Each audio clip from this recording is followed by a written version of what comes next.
প্রতিষ্ঠান সম্পর্কে প্রথমে জানার জন্য আমরা গুগল ক্রোমতে চলে যাব। এখান থেকে আমরা প্রথমে লিখব NTRCA এবং সেখানে চলে যাব। যাওয়ার পরে ক্লিক করব এখানে। এরপরে একটু স্ক্রল ডাউন করব, করার পর এখানে দেখুন রিকুইজিশন লগ ইন আছে, এখানে আমরা ক্লিক করব। এরপরে দেখুন এখানে রিক্রুটমেন্ট সাইকেল 6 আছে, ষষ্ঠ গণবিজ্ঞপ্তির, এখানে ক্লিক করব।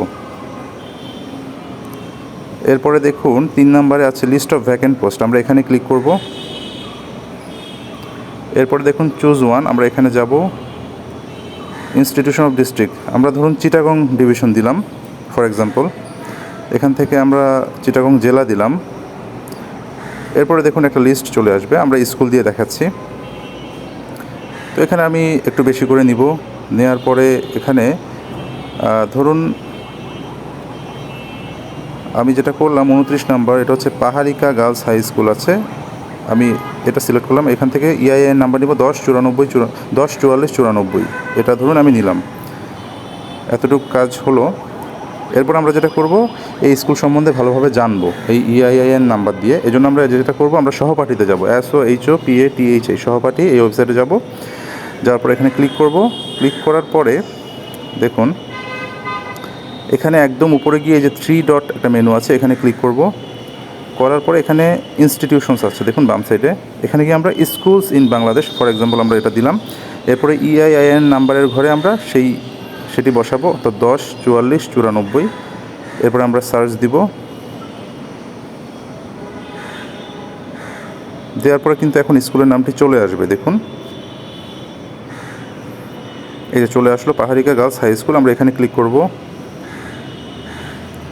করার পর কিন্তু এরপর ওভারঅল বিস্তারিত কিন্তু এখানে চলে আসবে, দেখুন এই যে বেসিক ইনফো, এটা MPO ভুক্ত কিনা, এটার এস্টাবলিশমেন্ট কখন, সব কিছু আপনি এখানে পাবেন, এটার ইনফরমেশন যাবতীয় যেগুলো থাকে। এরপরে এটার JSCর এটার রেজাল্ট কেমন, অথবা SSC রেজাল্ট কেমন, HSC রেজাল্ট কেমন, সেগুলো আপনি এখান থেকে দেখতে পাবেন। কতজন পাস করেছে, কতজন ফেল করেছে, এরপর টিচার্স কতজন আছে 2024-এর আগে কতজন ছিল, এগুলো জানতে পারবেন।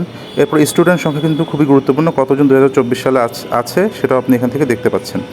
এরপর আমাদের গুরুত্বপূর্ণ হচ্ছে প্রতিষ্ঠান প্রধানের নাম্বারটা নিয়ে যোগাযোগ করা, যে শূন্যপদ আসলে কি আছে কি না, এবং বিভিন্ন বিষয় নিয়ে তার সাথে আমরা কথা বলতে পারি। এই যে নাম্বার কিন্তু এখানে দেওয়া থাকবে, আপনারা এখান থেকে নাম্বারটা নিতে পারেন। এটা গেল। এরপর আমরা দেখব যে স্কুলটা আপনি যেখানে আছেন সেখান থেকে কতটুকু দূরবর্তী স্থানে আছে, সেটাও কিন্তু জানা গুরুত্বপূর্ণ। এই জন্য আমরা যেটা করব, আমরা প্রথমে ম্যাপে চলে যাব, যে গুগল ম্যাপ আছে আমরা সেখানে যাব। আমরা দেখব দূরত্ব আসলে কতটুকু আমাদের ওখান থেকে, এবং যোগাযোগ ব্যবস্থা ভালো কি না। তো আমরা এখানে গিয়ে প্রথমে সেই প্রতিষ্ঠানের নাম লিখব। লেখার পরে দেখুন এখানে পাহাড়িকা গার্লস হাই স্কুল চলে আসছে। তো সেখানে আমরা ক্লিক করার পরে এই যে ডিরেকশনস যে অপশনটা আছে, আমরা সেখানে ক্লিক করব, ডিরেকশনস। এরপরে আপনার লোকেশনটা আপনি দিবেন যে আপনি কোথায় থাকেন। ধরুন আমি দিলাম আমি আগ্রাবাদ কমার্শিয়াল এরিয়াতে থাকি, চট্টগ্রামে, আমি সেটা দিলাম। দেখুন দেওয়ার পরে কিন্তু চলে আসলো যে 5 কিলো 14 মিনিট লাগবে, অর্থাৎ এটা হচ্ছে তার দূরত্ব। তো এভাবে করেই কিন্তু আপনি প্রতিটা স্কুলের দূরত্ব দেখবেন যে কতটুকু দূরত্বে আছে, এবং প্রতিষ্ঠান প্রধানের সাথে কথা বলবেন সব কিছু ঠিকঠাক আছে কিনা। এভাবে করেই আপনি আপনার চয়েস লিস্টটা সেভাবে আপনি সাজাবেন। সবাইকে ধন্যবাদ, সবাই ভিডিওটি শেয়ার করবেন এবং অবশ্যই লাইক কমেন্টস করবেন। সবাই ভালো থাকবেন, আল্লাহ হাফেজ।